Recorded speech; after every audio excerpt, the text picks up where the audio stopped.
오늘 말씀은 믿음과 순종이라는 제목으로 말씀을 나눌 텐데 사무엘상 15장은 우리가 잘 알고 있습니다. 우리가 사울이 하나님의 말씀을 듣지 않았기 때문에 하나님에게 어떻게 보면 영원히 결별되어지는 그 과정, 사무엘과 사울이 결별하는 과정이 여기에 있습니다.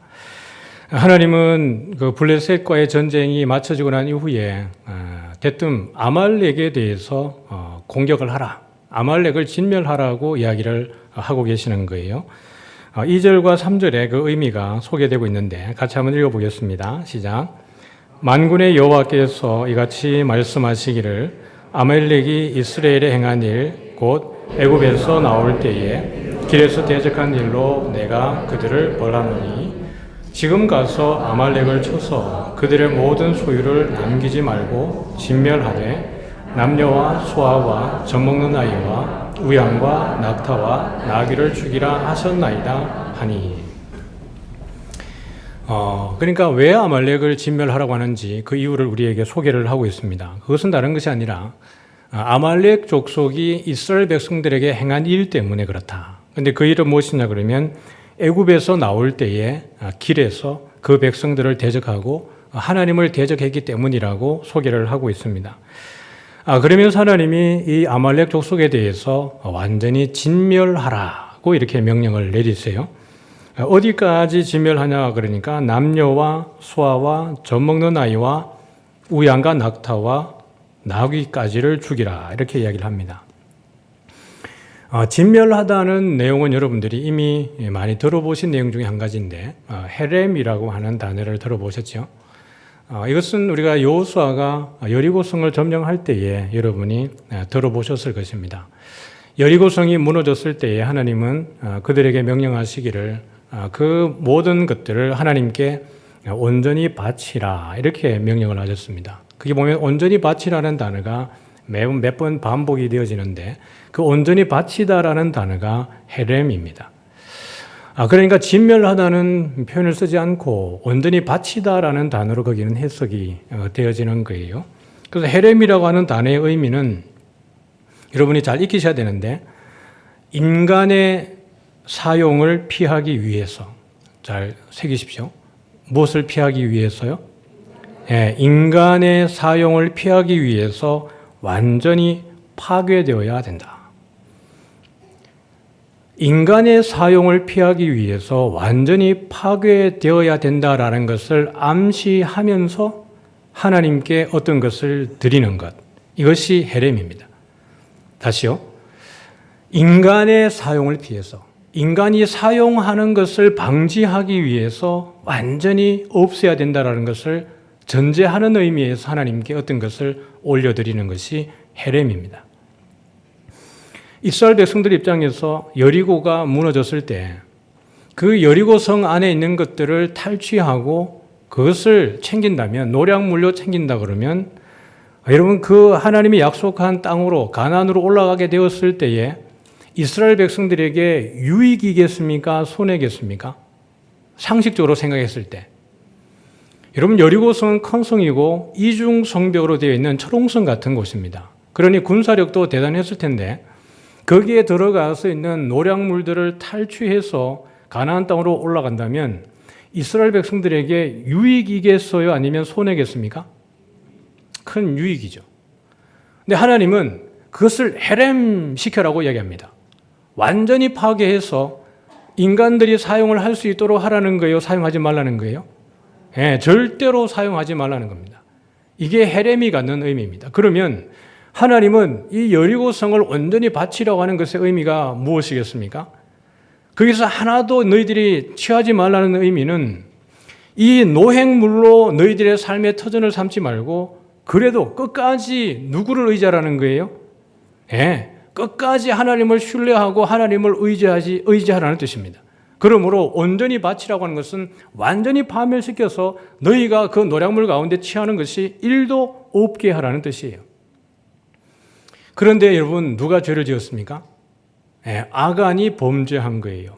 자신의 욕심을 위해서 얼마간의 그 노략물을 자기 개인 소유로 빼돌린 것입니다. 그럼 이게 헤렘이 돼요, 안 돼요? 헤렘이 되지가 않습니다. 그래서 하나님이 그들을 징벌하시는 거예요. 아이성 점령할 때에 36명이 죽었는데 이스라엘 백성들의 마음은 물같이 녹아내렸다라고 이야기를 했습니다. 그 이유가 온전히 여리고를 해림하지 않았기 때문인데 그 죄가 누구에게 있었어요? 아간에게 있었습니다. 오늘 하나님은 아말렉 족속을 어떻게 하라 그랬어요? 해림하라 그랬습니다. 완전히 진멸해서 없이 하라는 거예요.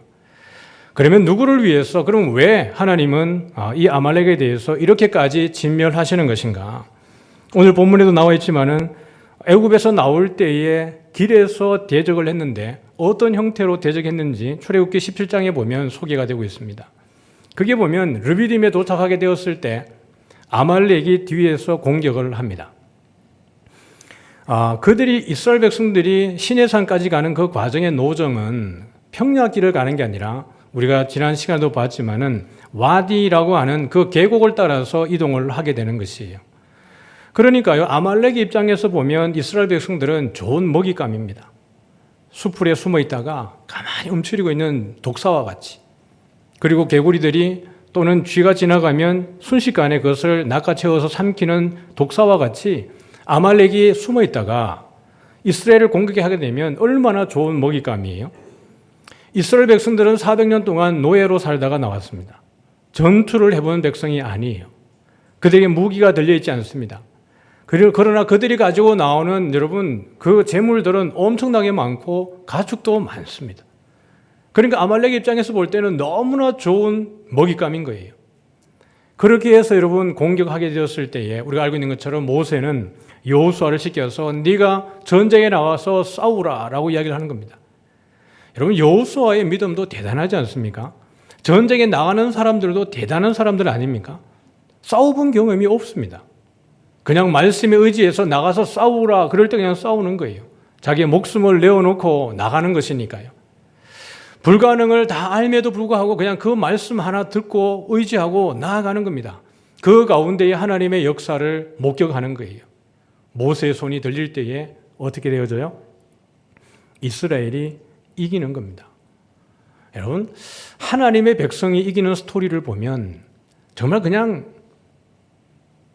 뭔가 이게 믿기지 않는 비현실적 상황들 아닙니까? 대부분이. 뭔가 없는데 계속해서 이겨나가는 것입니다. 근데 성경은 이미 우리에게 말하기를 하나님이 왕벌을 이미 내일보다 먼저 앞서 보내서라고 이야기를 하는 것이에요. 그 왕벌은 그냥 날아다니는 벌이라는 의미도 있겠지만은 두려움, 공포라는 것입니다. 하나님이 공포를 먼저 보내어서 두려움을 먼저 보내어서 그 적군 진지에서 혼란한 일들이 일어나게 만들어서도 패배하게 하는 것이니까요. 근데 모세의 손이 내려오니까 이스라엘이 져요. 이걸 옆에서 누가 목격하는 겁니까? 아론과 훌이 옆에서 그 모습을 보고 모세의 손을 들어서 그 전쟁을 이기는 것입니다. 결국 이 전쟁은 누구의 전쟁인 것입니까? 하나님의 전쟁이에요. 그래서 이 전쟁을 이기고 난 이후에 하나님이 모세를 통해서 이렇게 말씀을 하시는 거예요. 출애굽기 17장 14절을 같이 한번 읽어보겠습니다. 같이 읽어보죠. 여호와께서 모세에게 이르시되 이것을 책에 기록하여 기념하게 하고 여호수아의 귀에 외워 들리라. 내가 아말렉을 없이하여 천하에서 기억도 못하게 하리라. 여러분 얼마나 무섭습니까? 내가 아말렉을 없이하여, 누가요? 하나님이. 천하에서 어떻게 한다고요? 천하에 기억도 못하게 하리라. 무서운 거예요. 그리고 이 전쟁이 끝나고 난 이후에 여러분 모세가 제단을 쌓고 그 이름을 뭐라 그래요? 여호와 니시라고 이야기합니다. 여호와의 깃발 또는 여호와의 승리 이렇게 이야기를 하는 것이에요.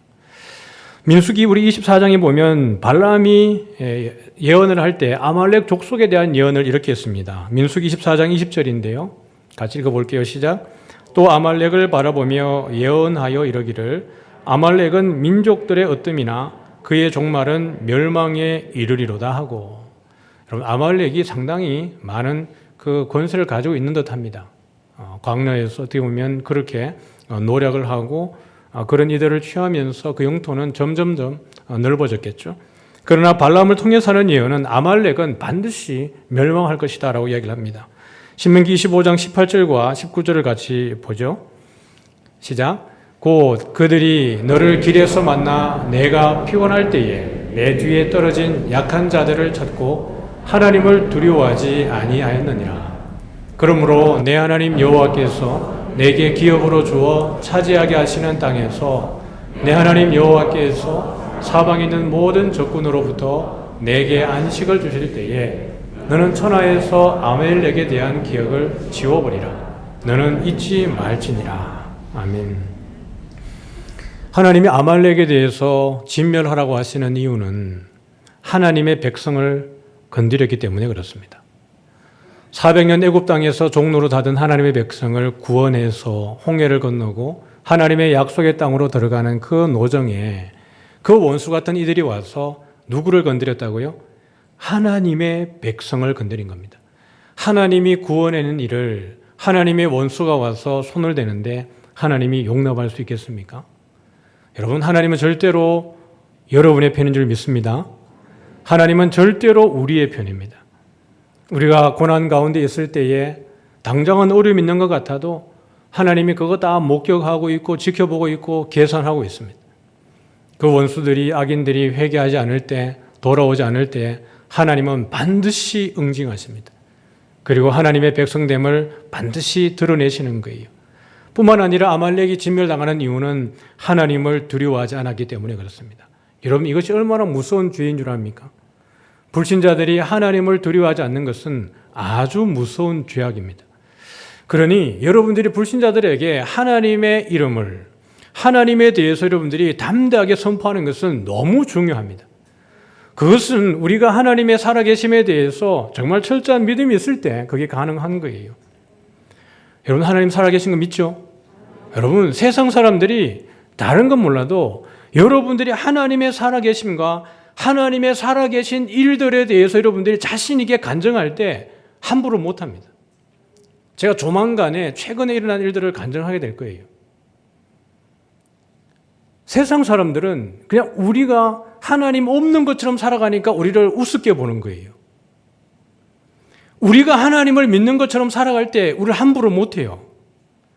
그런 내 주변에서 일어나는 하나님의 일들을 그들이 듣고 목격할 때 더더욱이나 우리를 함부로 할 수 없습니다. 그런데 우리가 하나님 없는 사람처럼 살아가니까요. 그냥 어떤 다른 종교를 믿는 사람들처럼 없는 신을 있는 것처럼 그렇게 살아가니까 우리를 함부로 대하고 우습게 보는 거예요. 여러분, 하나님을 두려워하는 죄가 얼마나 무서운 죄인 줄 아십니까? 그런 이야기를 여러분들이 담대하게 할 수 있을 때 여러분, 세상 사람들은 하나님을 함부로 말하지 못합니다. 하나님이 없다라고 말할 수 없을걸요, 아마. 왜? 하나님이 천벌 내릴까 봐. 그런 이야기 하는 것을 여러분 두려워하지 마십시오. 하나님을 조롱하고 하나님을 멸시하는 자들에게 하나님의 저주가 있습니다. 아말렉이 왜 진멸을 당하냐 그러면 하나님을 두려워하지 않기 때문에 하나님이 진멸하시는 거예요.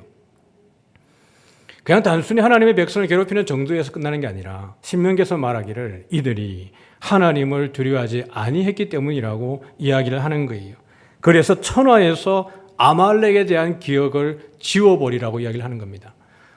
하나님은 사무엘을 통해서 사울에게 지금 이 언약을 성취하도록 명령을 하고 있는 것입니다.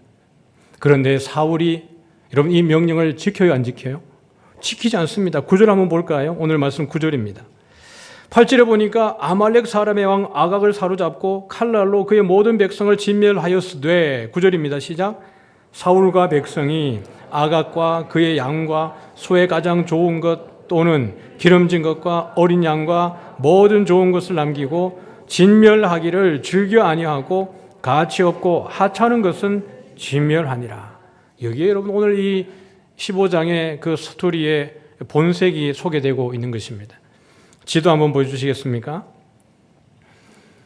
기브아는 사울의 고향이죠. 그리고 아말렉을 이렇게 공격을 했습니다. 어디까지 했냐 그러면 하윌라부터 수르까지 애굽 땅 밑에까지 아말렉을 공격을 했습니다. 그리고 진멸했다라고 이야기를 했어요.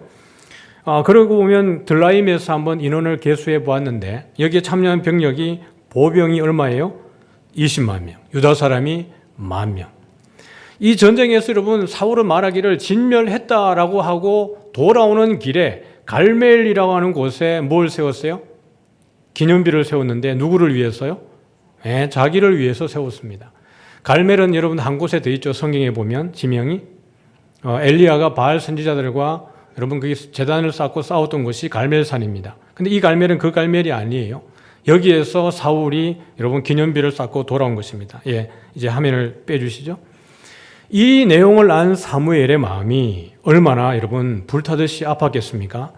하나님의 마음을 사울에게 와서 전하는데 11절과 여러분 12절인데요. 11절 말씀을 같이 한번 읽어보겠습니다. 같이 읽죠. 시작. 내가 사울을 왕으로 세운 것을 후회하노니 그가 돌이켜서 나를 따르지 아니하며 내 명령을 행하지 아니하였음이니라 하신지라. 사무엘이 근심하여 온 밤을 여호와께 부르짖으니라. 여기 후회한다는 말은 하나님이 계획한 대로 안 돼가지고 아이고 내가 잘못했구나, 이게 작전을 변경해야 되는구나, 이런 느낌의 후회하는 게 아닙니다. 여기 후회한다는 것은 슬퍼하다, 애도하다라는 뜻입니다. 하나님의 마음이 아프다는 거예요. 하나님은 우리를 창조하실 때에 우리에게 그냥 숙명론적으로 뭔가를 하도록, 뭔가 컴퓨터 프로그래밍 시키듯이 그렇게 우리를 창조하지 않았습니다. 우리에게 자유의지를 주시고 우리가 뭔가를 선택할 수 있도록 하나님께서 그 하나님의 속성을 우리에게 나누어 주신 것이죠.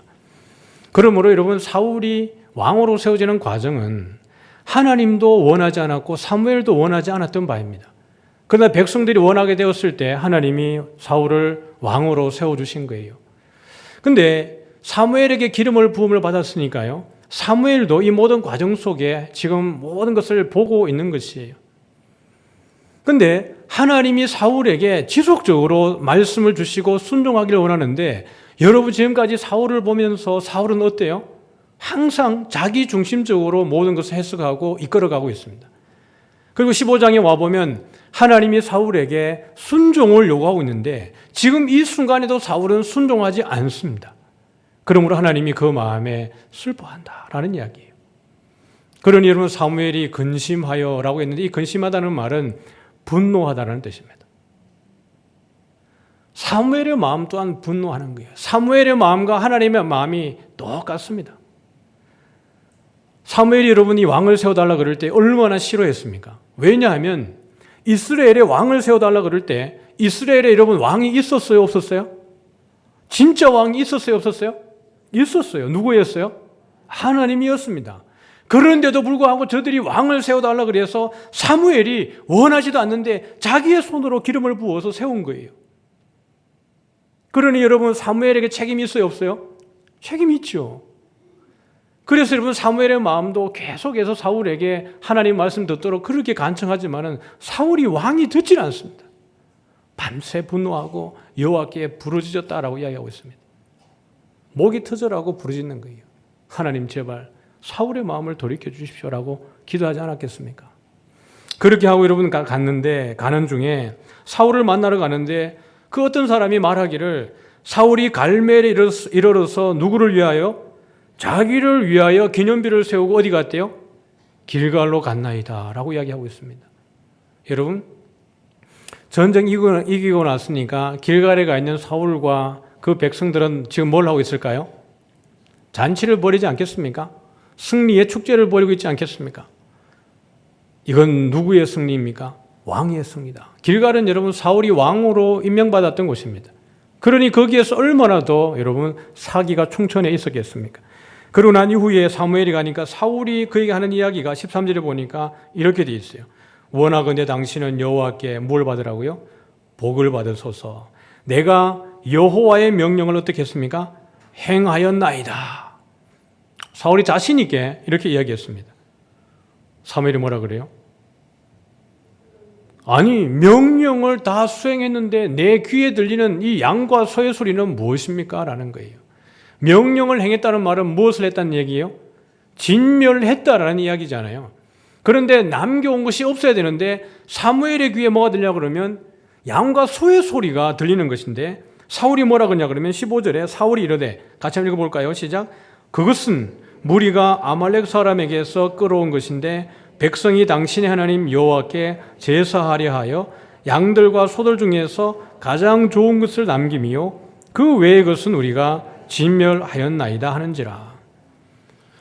여러분, 여기서 그것은 누가 끌어왔다고요? 무리가 라고 얘기했습니다. 무리가 아말렉 사람에게서 끌어온 것인데 라고 이야기했습니다. 여러분, 이게 지금 가능한 상황일까요? 아니면 불가능한 상황일까요?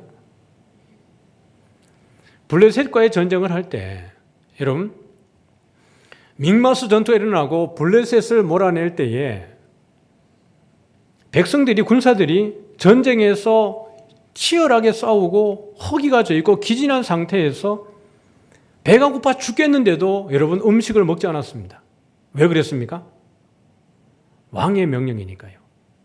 해가 지기까지, 저녁까지 이 전쟁을 끝낼 때까지는 아무것도 먹지 말라 그랬어요. 꿀이 눈에 보여도 꿀 한 방울을 입에 넣지 않았습니다. 왜요? 왕의 명령이니까요. 죽으니까요.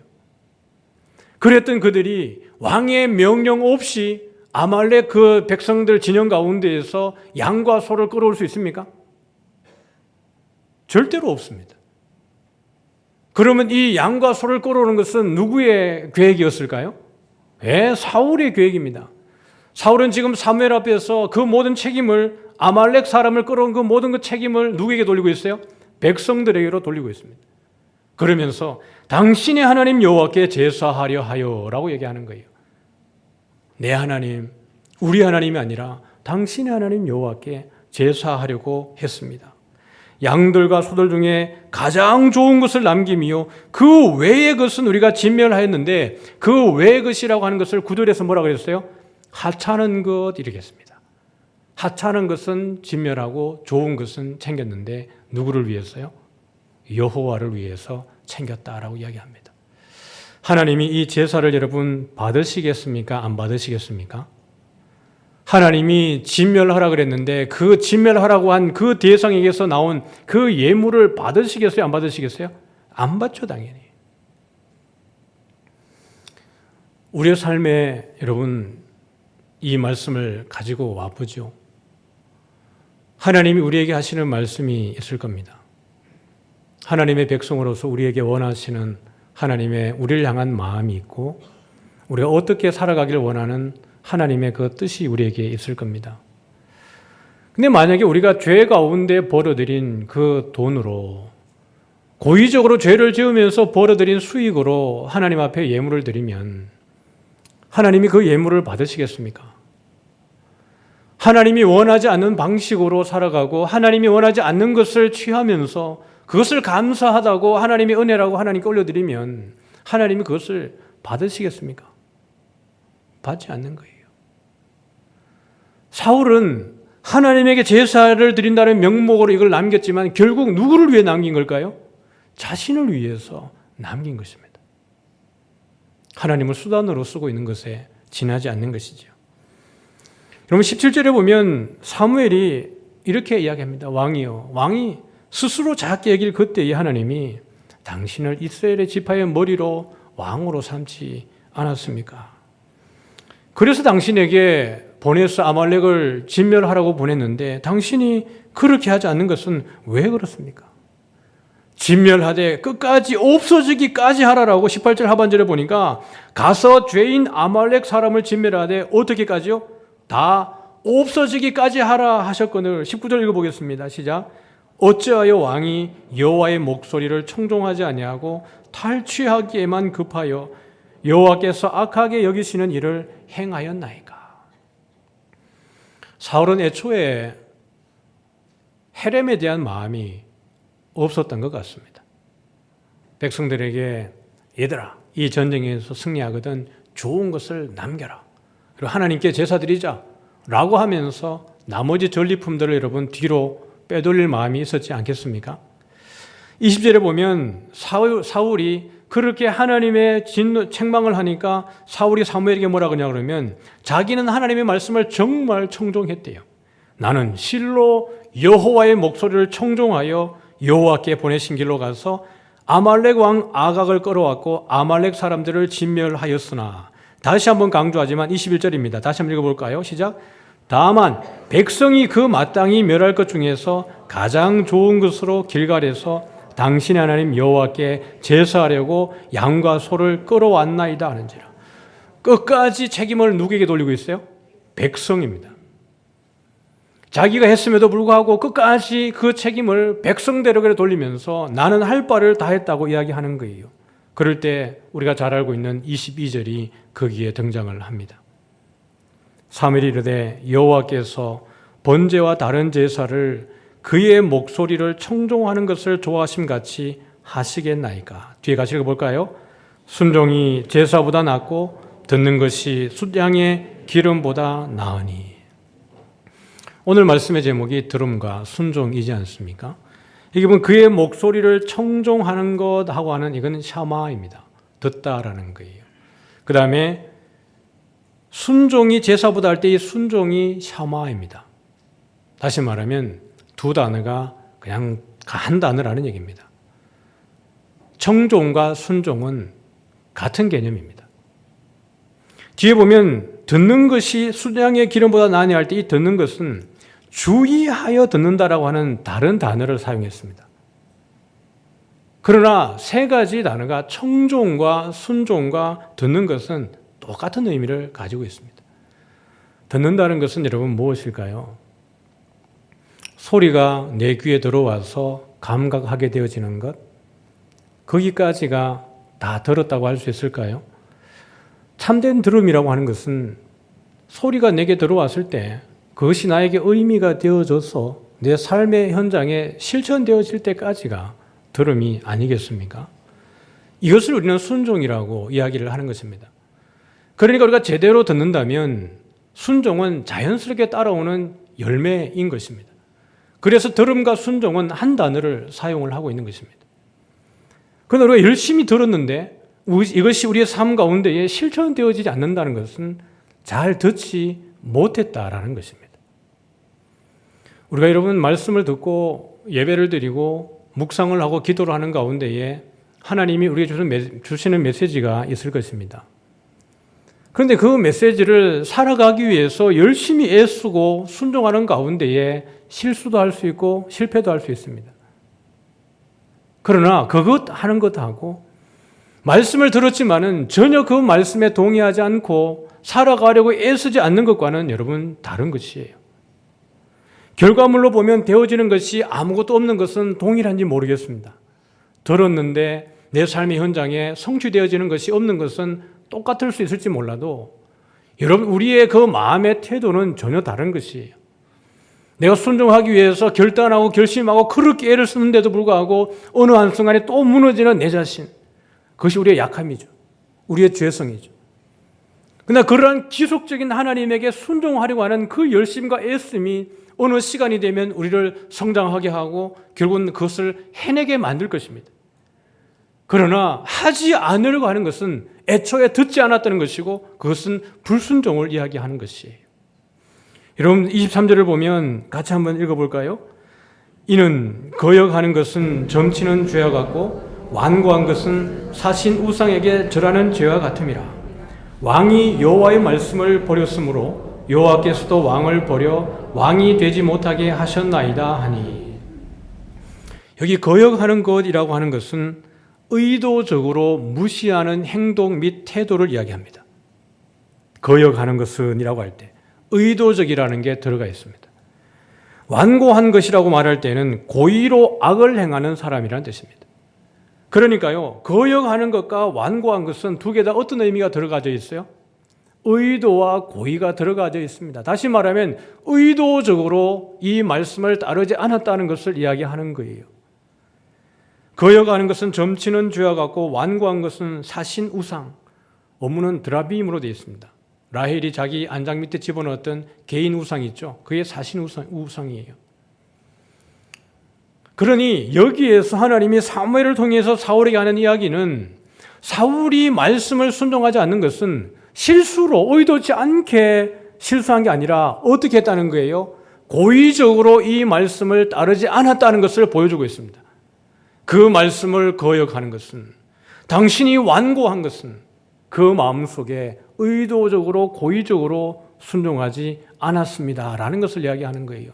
그러므로 왕이 여호와의 말씀을 버렸으므로 할 때 이 단어는 경멸하여서 거부하다라는 뜻이에요. 하나님의 말씀을 경외하지 않고 오히려 조롱하고, 그것을 들어서 순종하는 것처럼 말하지만 결국 자신의 편의를 위해서, 자신의 유익을 위해서 도구로 써버리는 사울의 태도, 그것을 하나님은 경멸했다라고 표현을 하시는 거예요. 네가 나를 경멸했으므로 내가 너를 경멸한다라고 이야기를 하는 것입니다. 하나님은 자기를 존중하는 자를 존중히 여기고 자기를 경멸하는 자를 하나님께서 멸망시키는 줄 여러분 믿으시길 바랍니다. 하나님이 우리가 원하시는 것은 하나님에 대한 경외입니다. 하나님을 두려워하는 마음인 거예요. 그렇게 될 때 사무엘이 사울에게서 떠납니다. 그럴 때 우리 27절에 보면요, 사무엘이 가려고 돌았을 때 사울이 어떻게 하고 있죠? 그의 겉옷자락을 붙잡음에 찢어진지라. 여기 겉옷자락에 대해서는 다음 주에 제가 따로 한 시간을 쓰겠습니다. 이 겉옷자락이 뭘 의미하는지, 그리고 겉옷자락이 찢어지는 것이 어떤 의미인지. 여러분, 이 겉옷자락이 찢어졌다는 것은 결국에는 하나님과 사울의 관계가 완전히 단절되었다는 의미입니다. 도대체 겉옷자락이 어떤 의미를 가지길래 이것이 찢어지는 것이 사울과 하나님의 관계의 단절을 의미하는 것인지, 그 의미를 우리가 다음 주에 이 부분만 따로 한번 보면서 다루도록 하죠. 말씀을 정리합니다. 여러분, 들음은 순종과 한 단어라 그랬습니다. 우리 하나님의 말씀을 듣고 그것을 실천하는 것, 진멸하라고 하는 것을 따르는 것, 여러분 과연 이것은 누구를 위한 것일까요? 하나님의 영광을 위한 것이기도 하지만은 하나님은 이것을 단순히 하나님 당신의 영광만을 위해서가 아니라 이스라엘 백성들을 위해서 순종하라고 이야기하고 있습니다. 다시 말하면 여러분, 우리를 위해서 하나님이 순종하라고 하시는 거예요. 죄와 싸우되 피 흘리기까지 싸워야 되는 이유는 그 죄와 싸워서 여러분 승리하는 그 열매를 내가 당장 맛보는 것일 수도 있지만 누구에게까지 가는 걸까요? 우리의 자손에게까지도 그 영향력이 미칠 수 있기 때문에 그렇습니다. 여러분, 오늘 사무엘상 15장 32절, 오늘 성경에서 32절과 33절에 보면 사무엘이 누구를 데려오라 그래요? 아말렉 왕 누구를 데려오라고요? 아각을 데려오라 그래요. 그리고 데려올 때 아각은 생각할 때, 와, 내가 사울의 손에 있으면 죽을 뻔했는데 사무엘의 손에 있으니까 살았구나라고 생각하고 있을 즈음에 사무엘은 오히려 아각을 찍어 쪼개어서 죽입니다. 잔인하게 죽이는 거예요. 그런데 여러분, 사울이 오늘 15장에서 전체적으로 한 사울의 행동을 볼 때 아말렉을 완전히 진멸했을 것 같으세요? 아니면 못했을 것 같으세요? 여러분 보실 때는요, 못했던 것 같아요. 근데 여러분, 이 진멸을 하지 않은 것에 대한 결과가 언제 드러나게 되냐 그러면 포로기 과정 속에 드러납니다. 아하수에로 왕 때에 여러분 하만이라는 사람을 들어보셨습니까? 그리고 모르드게를 들어보셨습니까? 예. 그때에 이 사울이 결정짓지 못한 것에 대한 그 후폭풍이 이 아하수에로 왕 때에 에스더스에 기록이 되어져 있습니다. 여러분, 아하수에로 왕 때에 하만이 높은 지위에 직임을 받게 됩니다. 근데 모든 사람이 하만에게 절을 하는데 한 사람이 절을 하지 않아요. 누구겠어요? 모르드게예요. 모르드게가 절을 하지 않으니까 하만이 너무 화가 나가지고 모르드게뿐만 아니라 모르드게가 유대인이니까 유대인 자체를 말살시키려고 계획을 세웁니다. 그 부분을 여러분 에스더 3장 8절부터 한번 볼까요? 에스더 3장 8절부터 11절까지 한번 보죠. 시작. 하만이 아하수에로 왕에게 아뢰되 한 민족이 왕의 나라 각 지방 백성 중에 흩어져 가는데 그 법률이 만민의 것과 달라서 왕의 법률을 지키지 아니하오니 용납하는 것이 왕에게 무익하니이다. 왕이 옳게 여기시거든 조서를 내려 그들을 진멸하소서. 내가 은 1만 달란트를 왕의 일을 맡은 자의 손에 맡겨 왕의 금고에 드리리이다 하니 왕이 반지를 손에서 빼어 유다인의 대적 곧 아각 사람 함무다다의 아들 하만에게 주며 이르되 그 은을 내게 주고 그 백성도 그러하노니 너의 소견에 좋을 대로 행하라 하더라. 여러분 9절에 보니까 하만이 왕에게 뭐라고 얘기하냐 그러면 왕의 옳게 여기시거든 조서를 내려서 그들을 어떻게 하라고요? 진멸하소서. 여러분 이건 누가 했던 얘기예요? 하나님이 사울에게 했던 명령입니다. 여러분, 쓰인 단어가 다르지만요, 그 본질은 같아요. 진멸하지 않았더니 오히려 원수가 일어나서 뭘 하는 거예요? 왕이요. 이 유다인들을 진멸해야 됩니다. 이 나라는, 이 족속들은 왕의 법을 따르지 않는 독특한 법을 가지고 있는 족속인데 진멸하는 것이 왕에게 유익합니다 라고 얘기했더니 왕이 모든 것을 너에게 맡길 테니 내 소견에 옳은 대로 행하라 라고 이야기를 하는 겁니다. 유다인들이 말살될 위기에 놓여 있습니다. 10절에 보니까요, 그 하만의 족보를 우리에게 짧게 소개하고 있습니다. 10절인데요. 왕의 반지를 손에서 빼어 유다인의 대적고 누구예요? 아각 사람 함므다다의 아들입니다. 아각이 어디에 등장했어요? 예, 오늘 본문에 등장하는 사람이 아말렉 왕 아각입니다. 그러니 우리는 이 하만은 아말렉의 후손이에요. 그런데 여러분, 모르드게의 족보를 한번 볼까요? 에스더 2장 여러분 5절 한번 볼게요. 2장 5절입니다. 시작. 도성수산에 한 유다인이 있으니 이름은 모르드게라. 그는 베냐민 자손이니 기스의 증손이요 시므이의 손자요 야일의 아들이라. 여러분, 모르드게가 누구 자손이라고요? 베냐민 자손이고 기스의 증손입니다. 사울이 누구 자손 족속이에요? 베냐민 족속이고 기스의 아들이에요. 여러분, 기가 막히죠? 여러분, 여기에 하만은 이걸 알고 있었을까요? 모를까요? 자기 족보를 알고 있었죠. 역사를 알고 있었죠. 지금은 이 모르드게뿐만 아니라 자기의 철천지 원수인 유대인들을 다 죽일 절호의 찬스라고 기억을 한 겁니다. 하나님의 은혜로 하나님이 에스더를 통해서 하만의 모략을 알게 하고 결국 하나님이 하만을 그 장대에 매달아서 죽이는 일이 벌어지지만요, 결국 하나님이 왜 사울을 통해서 아말렉을 진멸하라고 했는지 아시겠죠? 결국 이스라엘 백성을 위해서 하나님이 그렇게 하시는 거예요. 우리가 죄와 싸우되 피 흘리기까지 싸워야 되는 이유, 우리가 정말 열심히 믿음 안에 든든히 세워져야 되는 이유는 그 복을 내 당대에 누리는 것이기도 하지만 내 자손에게 믿음의 유산을 흘려보내기 위해서 우리가 예수님을 더 잘 믿어야 되는 줄 믿으시길 바랍니다. 하나님이 우리에게 계명을 주시는 이유는 당장 나뿐만 아니라 우리의 모든 가정을 위해서 주님이 그렇게 하시는 거예요. 한 주간 동안도 여러분이 들음과 믿음, 순종은 동일한 단어라는 걸 꼭 기억하셔서 하나님이 여러분 가운데 주시는 그 메시지 가운데에 순종하기 위해서 애쓰는 복이 저와 여러분에게 있어지기를 주의 이름으로 축복합니다. 우리 다 같이 일어나셔서 찬양하겠습니다. 주님 말씀하시면 내가 나아가겠습니다.